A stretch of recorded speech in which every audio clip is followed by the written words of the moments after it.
بسم اللہ الرحمن الرحیم۔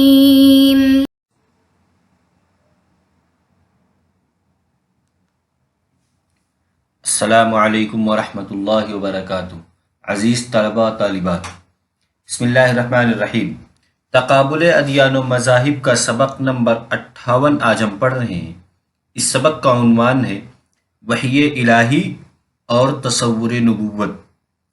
آج کے اس سبق میں ہم دو باتوں کو سمجھیں گے۔ سب سے پہلی چیز وحی اور دوسری چیز نبوت کو۔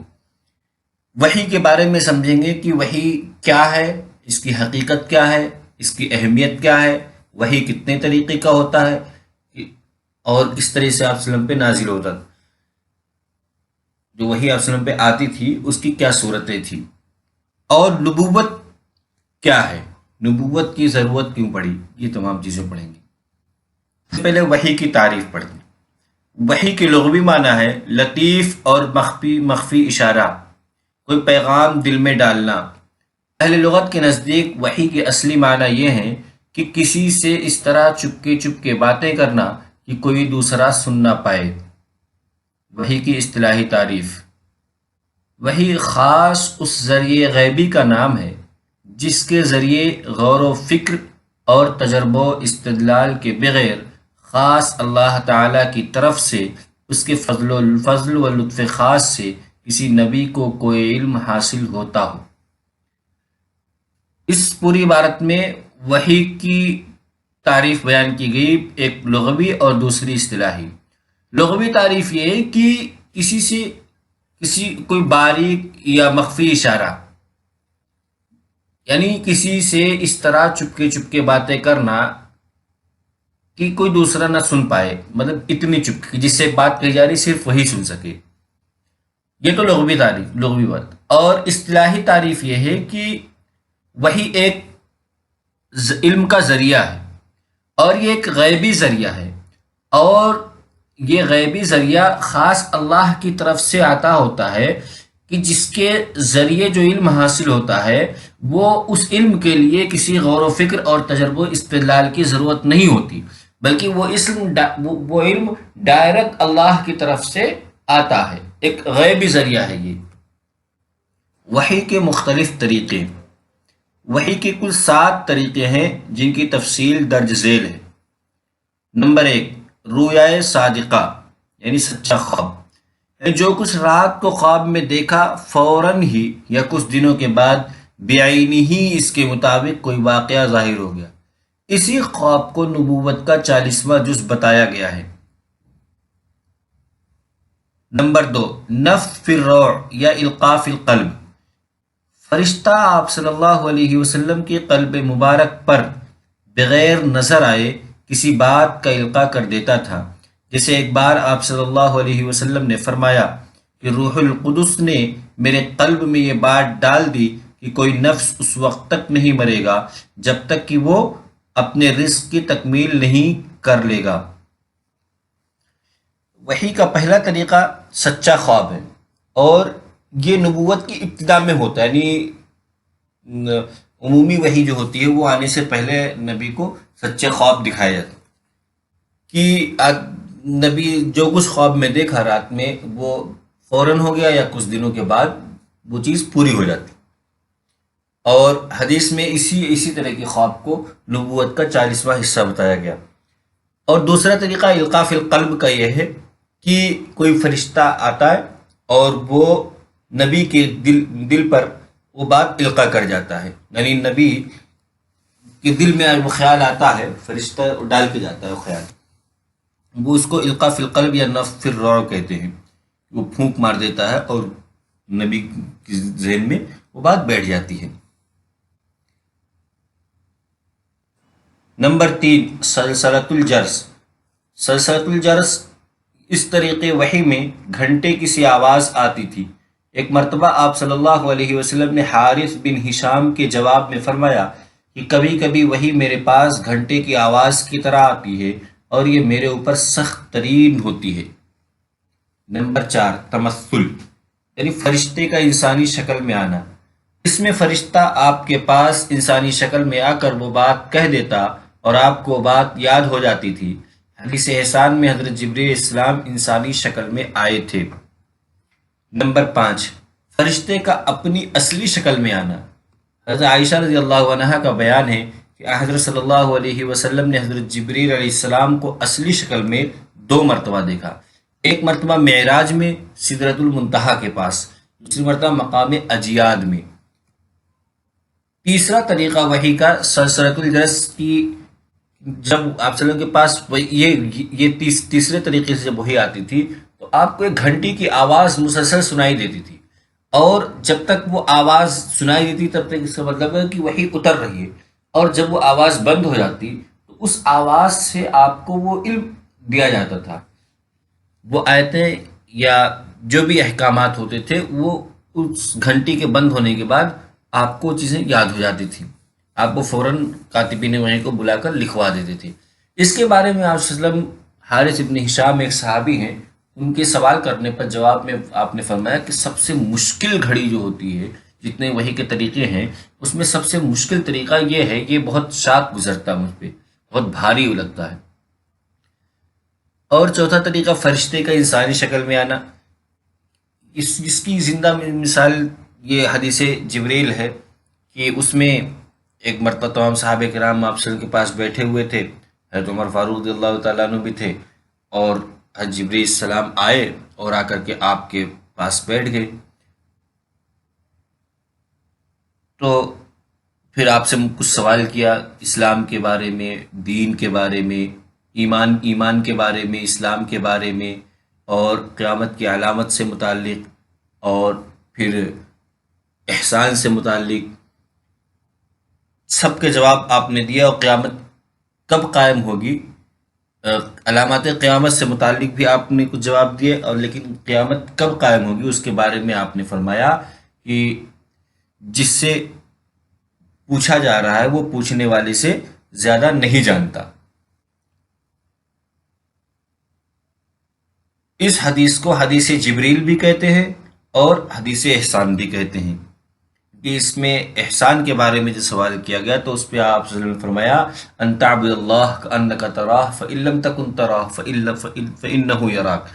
کہ اس طرح خدا کی عبادت کرو کہ گویا تم خدا کو دیکھ رہے ہو، اگر یہ کیفیت نہ ہو تو پھر یہ سوچ کے کہ خدا تمہیں دیکھ رہا ہے۔ اور پانچواں طریقہ یہ ہے کہ فرشتہ اپنی اصلی شکل میں آتا تھا، ایسا آپ حضرت عائشہ رضی اللہ عنہ کے مطابق 2 مرتبہ ہوا، ایک مقام اجیاد میں یعنی زمین پہ ہی ہوا ہے، عرب مکے کے پاس کوئی خاص جگہ ہے مقام اجیاد، اور دوسرا جو ہے سدرۃ المنتہا میں واقع معراج میں ہوا۔ چھٹا طریقہ یہ کہ چھٹا طریقہ وہ طریقہ مکالمہ جو معراج میں پیش آیا، اللہ تعالیٰ بغیر کسی فرشتہ یا آواز کے توسط کے براہ راست آنسر کے قلب مبارک پر وحی نازل فرماتے، جیسا کہ لیلۃ المعراج میں 5 نمازوں کو فرض کیا گیا۔ یعنی کہ یہ چھٹا طریقے میں یہ کہ اس میں کسی فرشتے کا واسطہ نہیں ہوتا تھا، لیکن اس میں یہ بھی شرط نہیں کہ اس میں اللہ کی آواز ہے، بس اللہ تبارک و تعالیٰ آپ صلی اللہ علیہ وسلم کے قلب میں اس بات کا، اس حکم کا القاء کر دیتے تھے، لیکن اس میں بس یہ ہے کہ آمنا سامنا ہوتا تھا۔ یہ لیلۃ المعراج میں جو 5 نمازیں فرض ہوئیں وہ اسی طرح فرض ہوئی تھی۔ اور 7واں طریقہ یہ ہے کسی فرشتے کی وساطت کے بغیر رسول سے کلام کرے، جیسا کہ نص قرآنی سے ثابت ہے کہ موسیٰ علیہ السلام سے اللہ تبارک و تعالیٰ نے کلام کیا، اور سے بھی معراج میں،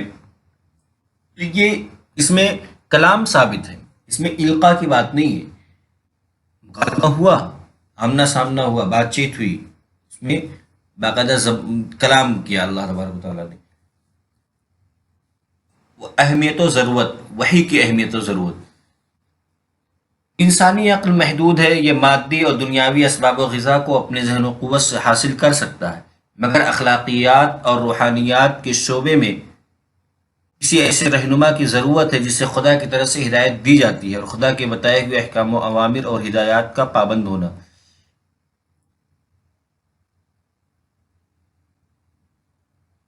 پروفیسر ڈیوڈ ہیوم انسانی عقل کے حدود کو بیان کرتے ہوئے کہتے ہیں،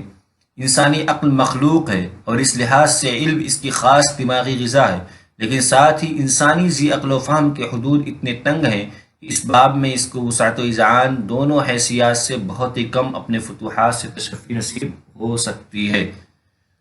یہ قطعی بات ہے کہ علوم کے تمام ذرائع میں سب سے قوی ذریعہ وحی الہی، یعنی وحی کی ضرور اہمیت اس لیے ہے کیونکہ انسان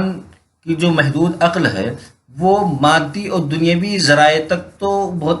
عمدہ طریقے سے کام کرتی ہے، لیکن اخلاقیات اور روحانیات کا جب نمبر آتا ہے تو اس میں کسی ایسے رہنما کی ضرورت پڑتی ہے جس کو خدا کی طرف سے ہدایت دی جاتی ہو، اور وہ خود وہ رہنما خدا کے بتائے ہوئے احکام و اوامر اور ہدایت کا پابند ہو۔ انسانی عقل کی محدود ہونے کا اعتراف پروفیسر ڈیوڈ ہوم نے بھی کیا ہے، جیسا کہ اس اقتباس سے ظاہر ہوتا ہے۔ انہوں نے صاف الفاظ میں کہا کہ انسانی ذی عقل و فہم کے حدود اتنے تنگ ہیں کہ اس باب میں اس کو وسعت و اذعان دونوں حیثیات سے بہت کم اپنی فتوحات سے تشفی نصیب ہو سکتی ہے، یعنی جو اس نے سوچا جس حد تک اس حد تک وہ پہنچ نہیں سکا، اس کا مطلب یہ کہ اس کی عقل تنگ تھی۔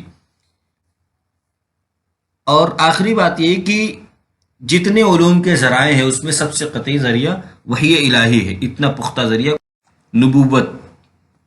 صاحب معجم الوسیط کے مطابق نباء کے معنی ہے ارتفاع، علو، اونچی شان۔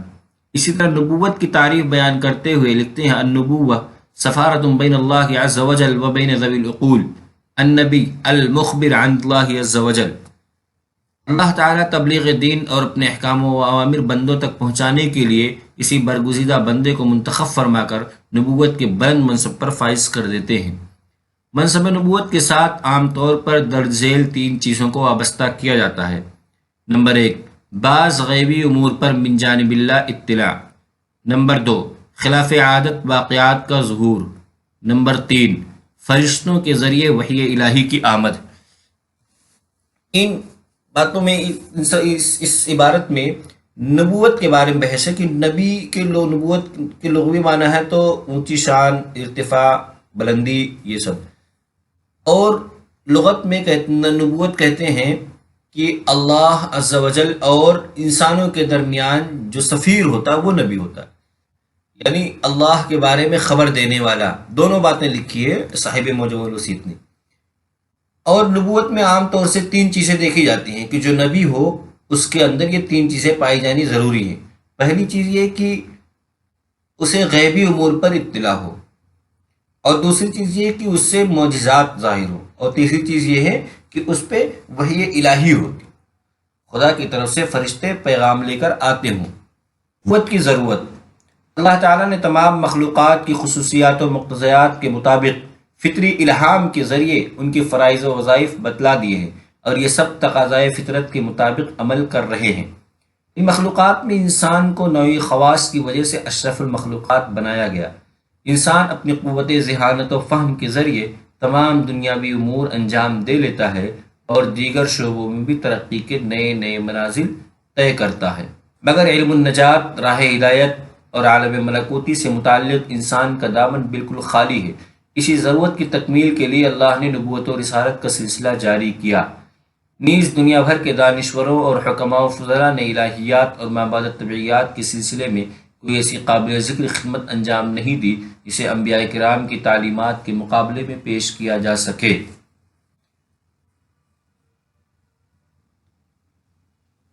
نبوت کی ضرورت اس لیے ہے کہ کیونکہ خاص طور سے دنیاوی معاملات میں تو بھی ضرورت پڑتی ہے، اس کے علاوہ جو مابعد طبیعیات کی مسائل ہیں، یعنی مرنے کے بعد کی جو زندگی ہے، اس سے متعلق نبی کے علاوہ کوئی تشفی بخش جواب نہیں دے سکا۔ اس مسئلے کا حل کوئی نہیں بتا سکتا، کیونکہ یہ خالص وحی سے ہی حاصل ہو سکتی ہے چیز۔ خلاصہ، سبق کا خلاصہ یہ ہے کہ سبق میں سب سے پہلے ہم نے وحی کی تعریف پڑھی، پھر وحی کے مختلف طریقوں کو سمجھا، کتنے طریقوں سے وحی نازل ہوتی تھی، پھر اس کی اہمیت و ضرورت کو سمجھا کہ وحی کی اہمیت ضرورت کیوں ہے، پھر نبوت کے بارے میں نبوت کو سمجھا کہ نبوت کی تعریف اور اس کے لوازمات کون کون سے، پھر نبوت کی ضرورت کیوں ہے،